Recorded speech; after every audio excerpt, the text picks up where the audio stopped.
The old witch of Khador, Zavanna Aga, had been one of the few beings to fully understand the coming conflict. She knew quite well that all the armies of civilization and the wilderness could not stand against the ravenous tides of soul-hungry invaders. The old witch was callous enough to know that things sometimes must get worse before they get better. So, to fight the Infernal's corruption, she accepted perhaps the strangest of all allies.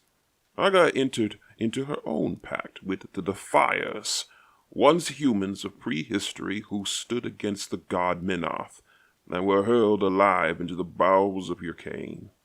Millennia in the spirit realm transformed the Defiers into beings unlike anything in existence, and they had amassed a force of living nightmares and Grimkin's servants.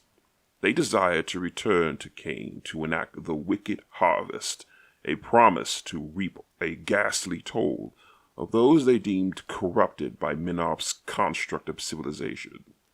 The wicked harvest promised to inflict much pain and death on the Iron Kingdoms, but was also certain to snatch up many mortals who had forged pacts with the Infernals. Choosing the better of two evils, the old witch worked with the Defiers, using mortal proxies to grant them access to the mortal world.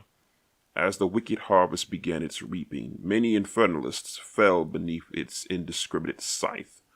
Whole cabals of cultists died to packs of Grimkin, and even several highly placed individuals the Infernals had spent decades grooming were snuffed out entirely.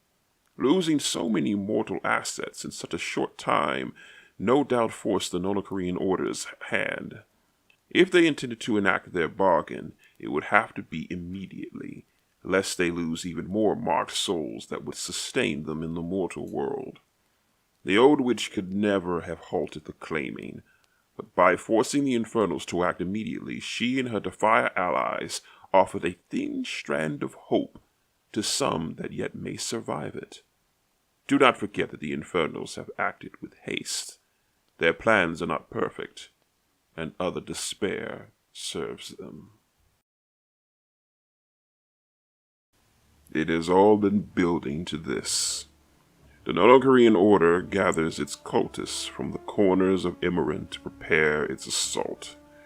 These misguided souls prepare the way for their masters, building gates that would allow them passage into the world.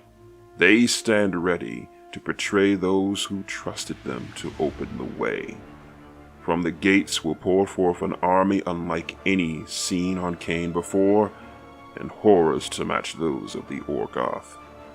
There may yet be a chance to save the world, to drag it back from the brink of this indiscriminate desolation. I have gone forth to the oracles and prophets of every people, trying to persuade them to put aside their old enmities. I would beg all who would listen to band together and stand firm against this destructive force, to preserve even the smallest part of the world we know. The twins still believe they can fight this foe, and they rally their faiths. But alone they cannot stand. If humanity falls and is lost, all others will also fall. This is the fate we rush towards, as though embracing our own destruction. All living souls on Cain are fodder for these masters of destruction. The time to join against them is vanishing. Every bargain the Infernals have struck, every contract they forged with men seeking an immediate gain with no regard for the future, has weakened this world and made it easier for those who would devour us all. Our world is poised upon the brink of oblivion. I stand as witness, an instrument of fate. We must unite or perish. I will witness the outcome either way.